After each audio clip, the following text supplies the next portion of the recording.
আসসালামু আলাইকুম ওরহমতুল্লাহ। সুপ্রিয় শিক্ষার্থীবৃন্দ, আশা করি তোমরা সবাই ভালো আছো। এই ভিডিওটা তৈরি করছি সপ্তম শ্রেণীর শিক্ষার্থীদের জন্য। 2024 সালের সপ্তম শ্রেণীর বাংলা বইয়ের পঞ্চম অধ্যায় বুঝে পড়ি লিখতে শিখি চতুর্থ পরিচ্ছেদ বিশ্লেষণমূলক লেখার 100 পৃষ্ঠার লেখা নিয়ে মতামত, এই টপিকটা নিয়ে আজকে আমরা আলোচনা করব। শিক্ষার্থীরা, তোমরা যারা এখনও অন্যান্য বিষয়ের ভিডিওগুলো দেখোনি তারা আমাদের চ্যানেলের প্লেলিস্ট অপশন থেকে ঘুরে আসতে পারো।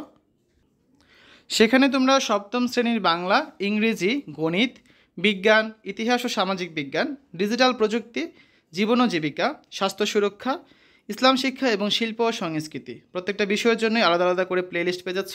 যার যে বিষয়ের ভিডিও দরকার খুব সহজেই তোমরা দেখে নিতে পারবে। লেখা নিয়ে মতামত। কতকাল ধরে রচনাটি যেসব বক্তব্য নিয়ে তোমার মতামত রয়েছে বা মনে প্রশ্ন জেগেছে তা নিচের ছকে লেখো।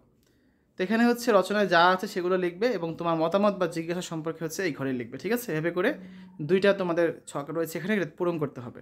100 পৃষ্ঠায় কাজটা রয়েছে। তো শিক্ষার্থীরা, চলো আমরা এই সমাধানটা দেখে নিই। কতকাল ধরে রচনায় যা আছে। 1, ইতিহাস বলতে শুধু রাজরাজরাদের কথাই বোঝায় না, বোঝায় সব মানুষের কথা। এককালে এই দেশে রাজা রাজা ছিল না, তখন মানুষের দাম ছিল বেশি, লোকজন নিজেরাই যুক্তি পরামর্শ করে কাজ করত, চাষ করত, ঘর বাঁধত, দেশ চালাতো। তো এই সম্পর্কে আমার মতামত জিজ্ঞাসা হচ্ছে যে বাংলাদেশের ইতিহাস অনেক পুরনো, এদেশের ঐতিহ্যের বহু কিছু হারিয়ে গেছে, কিন্তু আমার জিজ্ঞাসা, হারিয়ে যাওয়া ঐতিহ্য ফিরে পাওয়া দুষ্কর, তাই সেসবের যথাযথ সংরক্ষণ করা হয়নি কেন? পুরনো দিনের অনেক গুরুত্বপূর্ণ জিনিস আজও মানুষ খোঁজে, তার কথা মানুষ আজও মনে করে। তারপর দেখো 2 নম্বরে যেটা রয়েছে এই রচনাতে, যাতায়াতের প্রধান উপায় ছিল নৌকা, হাতির পিঠে ও ঘোড়া গাড়িতে চড়তো শুধু অবস্থাপন্ন লোকেরা, গরুর গাড়ি সাধারণ লোকে ব্যবহার করত, তবে সব সময় নয়, বিশেষ উপলক্ষে।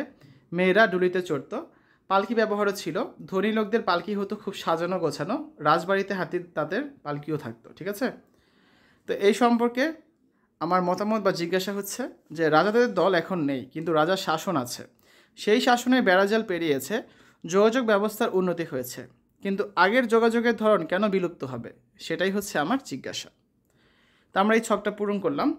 আমরা আগামী ক্লাসে উপাত্ত বিশ্লেষণ নিয়ে পড়ব। এখানে কিছু উপাত্ত দেওয়া আছে, এগুলো সম্পর্কে আমরা আলোচনা করব এবং এই উপাত্তের সাহায্যে আমরা 102 পৃষ্ঠার এই কাজটা করব, যেভাবে এই ছকের উপাত্ত বিশ্লেষণ করে আরও 10টি বাক্য রচনা করতে হবে। তো এই কাজটা রয়েছে 102 পৃষ্ঠা, যেটা নিয়ে আমরা আগামী পর্বে আলোচনা করব।